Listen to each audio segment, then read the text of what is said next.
Coming soon to own on YouTube video and and DVD. Twitch. Our life as the son of a boss of the most dangerous cartel. Now we're definitely LARPing this a little bit, but we finna be the son of a drug cartel lord. Let's get straight into it. You're born in a private clinic in Monterey. Your father reserves the entire east wing of the building. He shutting shit down. Nigga got the whole wing on 15 men lockdown. guard every entrance. The doctor who brings you into this world gets paid more for this delivery than he'd make in 8 months. Wow. Your first cry mixes with the pop of French champagne bottles. You're 4 days old and there's already a song with your name circulating on northern radio stations. You didn't choose Oh, so we moving like baby Gojo in this bitch. That's how we go? That's how we coming? any of this, but it already chose you. Your childhood unfolds in a hacienda that looks more like a small town. There's a colonial chapel, 3 sports courts, stables with Paso Fino horses, even an aviary with exotic birds your father acquired at an auction in Houston. You have Wow. everything a kid could dream of, except one thing, the possibility of being normal. You don't attend regular schools. You have a Teachers tutor. come to you, traveling to the family property. You don't As a teacher, how do you get caught up in that?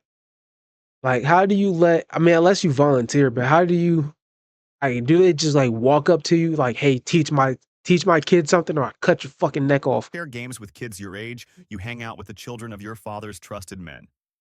Kids who look at you differently because they know exactly who you are. Your first clear memory involves the men. They're always there. Men with radios, men with guns visible under their guayaberas, men who straighten up when your father crosses any threshold, men who call you young sir when you're barely Young 7 years sir. old. Your dad is affectionate when he's present, but there's a perpetual distance. He always has pending business, always has meetings, always has calls he needs to take. When he dedicates time to you, he's generous and present, but there's a dimension of him that remains inaccessible. That dimension that makes those men look at him with a strange combination of absolute devotion and contained terror. At 9 years old, you ask the inevitable question, what exactly does your dad do? Your mom, an elegant woman who never goes out without impeccable makeup and exclusively wears European designer clothes, explains that he's a businessman, that he manages import and export operations for agricultural products. Yep. You want to believe her because you need to believe her, but I mean, on paper, she's not wrong. She just forgets to mention everything else. you've already witnessed certain things. You've seen men arrive with suitcases they inspect in closed rooms. You've heard conversations in code that you don't understand, but you sense you should never repeat. Your education is a study in contradictions. On one hand, your father obsessively insists on your academic training. You have to be smarter than me, he constantly repeats. I learned by crashing against reality. You'll learn from books. You have access to exceptional instructors. You master English from an early age. You study advanced mathematics, world history, economics. On the other hand, you also absorb lessons that no book contains. You learn that total trust in anyone is dangerous naivety. You learn that power isn't requested, it's exercised. Mhm. You learn that loyalty has a price and betrayal has consequences. At Yep. 13, your father takes you to your first serious meeting. It happens at one of his mountain ranches. You arrive by helicopter. 40 men are waiting. Everyone stands up when the aircraft descends. Your father formally introduces you. This is my son. Eventually, he'll occupy the place I hold today. Respect him as you respect me. The men nod in silence. You barely comprehend the magnitude of what's happening, but you But we feel the move it gravitational different. weight of all those stares. In that instant, you stop being simply a child. You become the son. You meet the accountant around the same time. Hold on. I want to be more than just the son. Like I couldn't be like the El Nino, the the La Nino. He's a And man I don't know Spanish like that. But I couldn't have like Prince, like no cool nickname, like the Duke, like the son of the chopper. Ain't nothing cool. I'm just the son. in his mid-40s, thin, with perpetual anxiety in his eyes, wearing designer glasses and never separating from his laptop. Your father treats him with particular respect. It's not the respect he shows the commanders. It's something different, almost reverential. This man is worth more than 30 gunmen, he explains afterward. The ones who execute are necessary, but the one who knows where every cent is and how to move it without Very leaving a much trace, that's truly irreplaceable. irreplaceable. The Because even if you do kill this nigga, before you kill him, he could fuck your books all the way up, and that would just fuck. He'll derail you. accountant explains his function one afternoon, simplifying it for your understanding. Imagine your dad sells oranges, he says while adjusting his glasses. But he can't report those oranges to the government because they generate uncomfortable questions. Yep. So I create restaurant chains that only exist on paper, registered gas stations that never pump gas, commercial franchises that never open their doors. And I make all the money from the oranges seem to come from those legitimate businesses. The authorities review the documents and everything looks perfectly legal. You ask if that isn't cheating the system. Definitely is, but I feel like I don't know. I'm just saying, like, you could open an actual restaurant, sell actual food, have actual employees. I mean, the likelihood you get caught is the same as just opening the restaurant in the first place. I feel like opening a restaurant or like a gas station that doesn't pump gas, somebody's gonna try to go there and get food. Someone's gonna try to go there and get gas eventually. He So you might as well just do it for real and then just, smiles with launder that deep bitch. sadness. It's cheating, no doubt. But it's the kind of cheating that keeps many people alive, including me. Your adolescence becomes a perpetual clash between parallel realities. You spend periods in Austin with your mom, living like any kid from a wealthy family. You visit shopping galleries, attend sporting events, go to social gatherings. Nobody really knows who you are. You can experience something close to normalcy. Then you return to Sinaloa and remember that normal will never be an available option for you. You go back to the hacienda, to the armored trucks, to the armed men, to the immovable reality of what your last name means. At 15, Mm. you receive your first luxury watch. At Oh shit, 16, we your got a first Rolex? vehicle, a European SUV that costs more than 3 average houses. Ooh. Your father hands it to you on your birthday along with a semi-automatic pistol.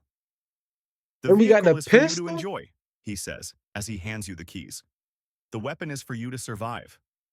You learn to shoot at a Hold on. Survive what? Pops. Hold on. Pops. I've been living in this mansion for 15 years of my life. Well, what I gotta survive? Hold on. I didn't agree to this. Now I'm a suburban kid. I'm a past suburban. I'm a rich kid. Nepo baby. Fuck, I gotta survive. Hold on. Don't throw me in the field now. private range. You're skilled, exceptionally skilled. But every time you hold the weapon, you think about its real purpose. It's not for sport competitions. You begin to understand the business for real. Your father no longer hides anything. He explains the complete organizational structure. At the top is him, the ultimate authority. Below operate the lieutenants who control specific territories. Each territory has operational cells that move product. But the real power, what sustains the entire structure, resides in 3 critical positions: the security chief, the routes coordinator, and the accountant. Without the first, you can't protect your operation. Without the second, you can't transport merchandise. Yeah, Without the third, money lacks utility because you can't legitimize it. You observe true. up close how the financial machinery works. The accountant now leads a team. 6 people work in a discreet office in Mexico City. They look like regular employees of an accounting firm, and technically they are. But their real job consists of transforming millions in cash into legitimate assets. They acquire hotel businesses, fuel franchises, restaurant chains. They create export and import companies. They move money through 20 different jurisdictions before it returns to the country. It's a financial Mhm. choreography so complex that even tax authorities lose track. Your father teaches you about the balance between respect and fear. You earn respect by being fair and generous. You And earn you fear earn by being fear. relentless when the situation requires it. You earned fear by cutting a nigga's toe off and feeding it to your fucking chihuahua. Take that nigga's pinky, put it on a necklace. And that's how you earn fear. Have just like a pocket full of fingers. That's how you make people fear you. You need both in exact proportion. Only respect and they perceive you as weak. Only fear and they betray you as soon as they detect an opportunity. Yep. At 19, your father sends you to study business administration at a private university in Guadalajara. It's your official identity. Officially, you're a regular student from a prosperous family. You have classmates, attend social events. You even have a girlfriend who believes your family is in agricultural commerce. Yeah. Depending on how the girl acts and reacts, either she just hit the jackpot gold mine or she just fucked her whole family over. But there are always two discreet bodyguards 50 meters away. Your truck is armored, though it doesn't look it. You constantly change routes. You never stay at the same address for more than 2 weeks. You learn that Two being the weeks. son is living in a constant paradox. You have unlimited access to financial resources, but you can't enjoy them freely. You're respected and feared, but you can't cultivate genuine friendships. You have influence, but not autonomy. You can acquire anything material except anonymity. You can travel Mm. to any destination except the only place you really want, an ordinary life.